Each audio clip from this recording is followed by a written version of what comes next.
കുത്തിവെച്ച് മരിച്ചതോടെ കുഴിച്ചുമൂടി. സരോവരത്തെ ചതുപ്പിൽ കണ്ടെത്തിയ അസ്ഥികൾ വിജിലിന്റേതെന്ന് DNA ഫലം. അസ്ഥികൾ 6 വർഷം മുമ്പ് കാണാതായ വെസ്റ്റ് ഹിൽ സ്വദേശി വിജിലിന്റേതാണെന്ന് സ്ഥിരീകരിച്ചു. കണ്ണൂർ ഫോറൻസിക് ലാബിൽ നടത്തിയ DNA പരിശോധനയിലാണ് അസ്ഥികൾ വിജിലിന്റേതാണെന്ന് കണ്ടെത്തിയത്. 2019 മാർച്ചിലാണ് വെസ്റ്റ് ഹിൽ സ്വദേശി വിജിലിനെ ദുരൂഹ സാഹചര്യത്തിൽ കാണാനായത്. അന്ന് പോലീസ് മിസ്സിംഗ് കേസ് രജിസ്റ്റർ ചെയ്തെങ്കിലും പിന്നീട് അന്വേഷണം നിലച്ചു. ഒടുവിൽ വർഷങ്ങൾക്ക് ശേഷം കേസ് വീണ്ടും പൊടിതട്ടിയെടുത്തതോടെയാണ് അന്വേഷണം വിജിലിന്റെ സുഹൃത്തുക്കളിലേക്ക് എത്തിയത്.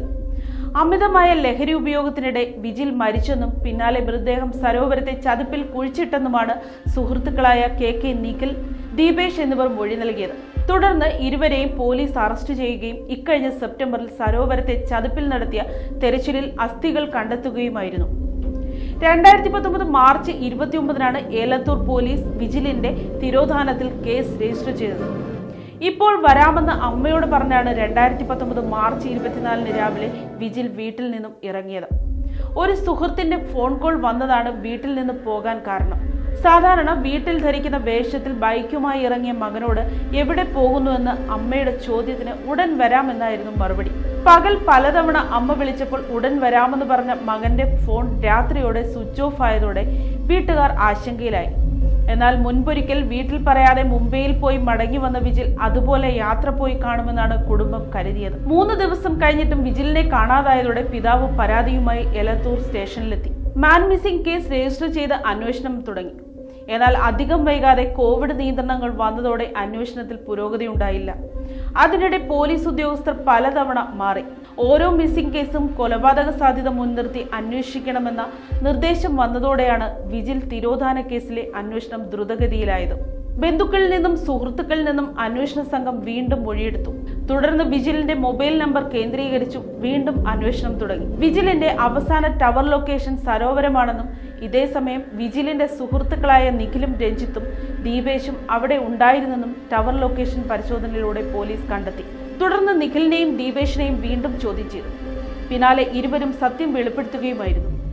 മാർച്ച് 24-ന് സുഹൃത്തുക്കളായ നിഖിലിനും രഞ്ജിത്തിനും ദീപേഷിനുമൊപ്പം സരോവരത്തെത്തിയ വിജിൽ അവിടെ വെച്ച് അവർക്കൊപ്പം ബ്രൗൺ ഷുഗർ ഉപയോഗിച്ചുവെന്നാണ് പോലീസ് പറയുന്നത്. വിജിലിന്റെ കയ്യിൽ മയക്കുമരുന്ന് കുത്തിവെച്ചുവെന്നും പ്രതികൾ നൽകിയ മൊഴിയിലുണ്ട്. അല്പസമയം കഴിഞ്ഞ് വിജിൽ കുഴഞ്ഞു വീണെന്നും ലഹരി വിടുമ്പോൾ പോകുമെന്നും കരുതി സ്ഥലത്ത് നിന്ന് പോയി എന്നുമാണ് പ്രതികളുടെ മൊഴി. പിറ്റേന്ന് സ്ഥലത്തെത്തിയപ്പോൾ മരിച്ചുകിടന്ന വിജിലിനെയാണ് കണ്ടത്. സത്യം പുറത്തറിയാതിരിക്കാൻ മൂവരും ചേർന്ന് തെളിവുകൾ നശിപ്പിക്കാനും മൃതദേഹം കുഴിച്ചുമൂടാനും പദ്ധതിയിട്ടു. വിജിലിനെ ചതുപ്പിലൂടെ വലിച്ചിഴച്ച് ചവിട്ടിത്താഴ്ത്തുകയും സമീപത്തെ വീട് പൊളിച്ചതിന്റെ അവശിഷ്ടങ്ങളിൽ നിന്നും കല്ലുകൾ എടുത്ത് ശരീരത്തിൽ കെട്ടുകയും ചെയ്തു. മൃതദേഹം പൊങ്ങി വരാതിരിക്കാനായിരുന്നു ഇങ്ങനെ ചെയ്തത്. പിന്നീട് വിജിൽ നാട് വിട്ടെന്ന് വരുത്തി തീർക്കാൻ വിജിലിന്റെ ബൈക്ക് കല്ലായി റെയിൽവേ സ്റ്റേഷൻ പരിസരത്ത് ഉപേക്ഷിക്കുകയുമായിരുന്നു. വിജിലിനെ കുഴിച്ചുമൂടി 8 മാസങ്ങൾക്ക് ശേഷം അസ്ഥികൾ ശേഖരിച്ച് വരയ്ക്കൽ കടപ്പുറത്ത് വെച്ച് ശേഷക്രിയ ചെയ്തിരുന്നതായി പ്രതികൾ പോലീസിനോട് സമ്മതിച്ചു. പ്രതികളെ കോടതിയിൽ ഹാജരാക്കിയ അന്നു തന്നെ പോലീസ് കസ്റ്റഡി അപേക്ഷ നൽകിയിരുന്നു. തൊട്ടടുത്ത ദിവസം 3 ദിവസത്തേക്ക് പ്രതികളെ കസ്റ്റഡിയിൽ വിട്ടു. തുടർന്ന് 1-ാം പ്രതി നിഖിലുമായി കല്ലായി റെയിൽവേ സ്റ്റേഷനിൽ എത്തിയ പോലീസ് സമീപത്തെ കുറ്റിക്കാട്ടിൽ നിന്ന് പ്രതികൾ ഉപേക്ഷിച്ച വിജിലിന്റെ ബൈക്ക് കണ്ടെടുത്തു. അടുത്ത ദിവസം മുതൽ വിജിലിനെ കുഴിച്ചുമൂടിയ സരോവരത്ത് പരിശോധന തുടങ്ങി. എന്നാൽ കനത്ത മഴ ചതുപ്പിലെ പരിശോധനയ്ക്ക് തടസ്സമായി. കസ്റ്റഡി സമയം അവസാനിച്ചതോടെ പ്രതികളെ തിരിച്ചു നൽകി.